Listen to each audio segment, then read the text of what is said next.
So I'm rereading First Peter, specifically chapter 3, and I wanted to share verses 17 and 18 with you. And it goes, "For it is better if it is God's will to suffer for doing good than for doing evil." And it goes into chapter 18, "For Christ also suffered once for sins, the righteous for the unrighteous, to bring you to God. He was put to death in the body, but made alive in the spirit." And what I wanted to talk about today was suffering.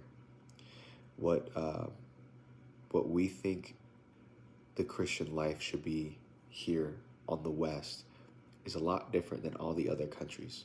And it's a lot different than what the Christian faith has primarily been about, which is being persecuted for our faith, which is suffering for our faith.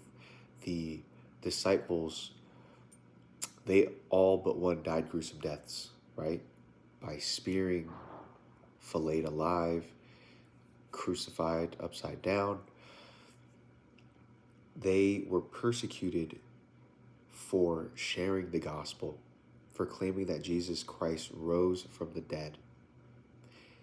And here on the West, we live a more gracious life compared to others. There are Christians dying in different countries for being Christian, for just spreading the faith, for just being faithful to God.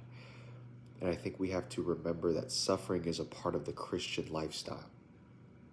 And we have to be okay with it, because since Christ suffered for us, it says here that we have to suffer if it is God's will. It is better to do good and suffer than to not suffer and do bad.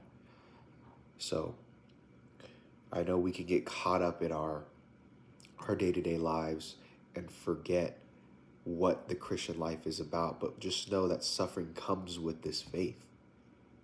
And we have to suffer in joy.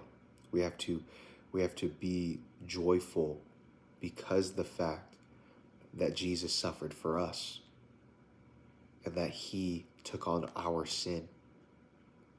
So if you are forgetting what this Christian walk is about, I encourage you to dive deeper into Scripture and to realize that suffering is going to be a part of your walk, and we have to do it joyfully, and understand that if Jesus suffered for us, then we can suffer for God.